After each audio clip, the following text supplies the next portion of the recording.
ஜெபிப்போம்.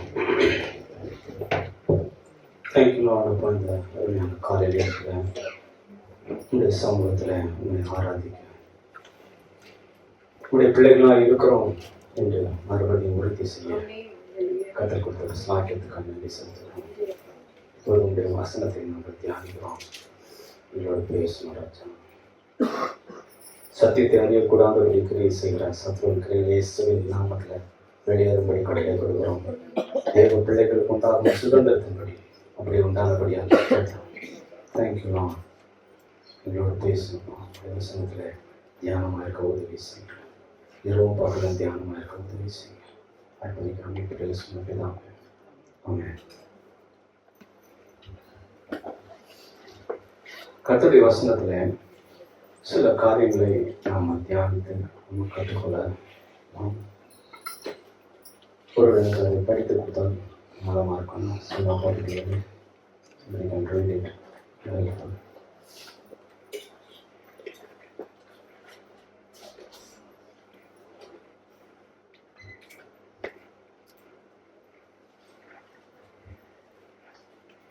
நியாயாதிபதிகளின் புஸ்தகம் 4ஆம் அதிகாரத்துல சில வசனங்களை படிப்போம்.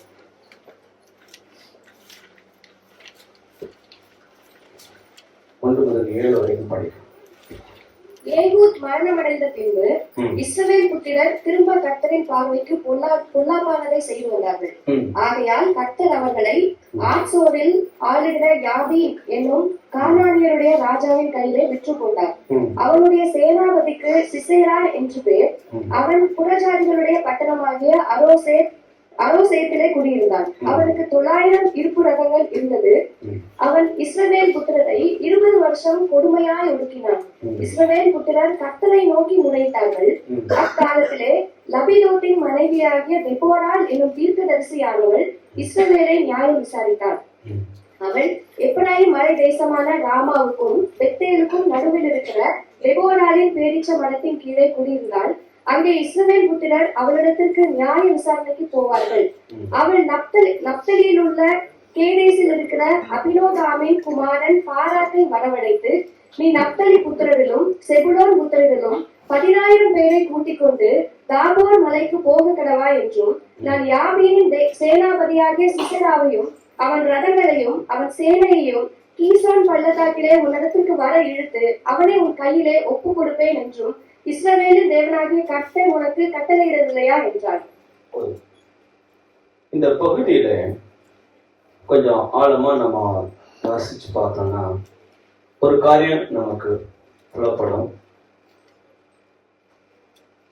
கர்த்தருடைய ஜனம் அவருடைய பார்வைக்கு பொல்லாப்பானதை செய்யும் போது எந்த ஒரு மனிதனும் சரி, தன்னை படைத்ததை விட்டுருங்க, இப்ப நீங்க நடைமுறை வாழ்க்கையில கூட நமக்குன்னு ஒரு ஆளை பொறுப்பா கொடுத்திருக்கிறார். எத்தனை பேருக்கு தெரியும்? பொறுப்பு உங்களுக்குன்னு ஒரு ஆள் பொறுப்பா இருக்கிறாங்களா? அப்படி இல்லைன்றவங்க கொஞ்சம் கையை வைக்கலாம். உங்களுக்குன்னு ஒரு ஆள் பொறுப்பா இருக்கிறாங்களா? வீட்டுலன்னா ஒரு ஆள் பொறுப்பா இருக்கிறாங்களா? சபையிலன்னா ஒரு ஆள் பொறுப்பா இருக்கிறாங்களா? வேலை ஸ்தலத்துல, எல்லா இடத்துலயும். அப்போ அந்த பொறுப்பா இருக்கிறவங்கள்ட்ட நம்ம எப்படி இருக்கிறோம்ன்றது ரொம்ப முக்கியம். அது நம்மளுடைய எதிர்காலத்தை குறித்தது. அப்போ இங்க கர்த்தர் தம்முடைய ஜனம், சொந்த ஜனம் என்று சொல்றார். நான் பெற்ற என் ஜனம் என்று சொல்றார். அப்போ அந்த ஜனம் அவருடைய பார்வைக்கு பொல்லாப்பானதை செய்யும் போது என்ன நடக்கிறது பாருங்க. 2வது வசனத்துல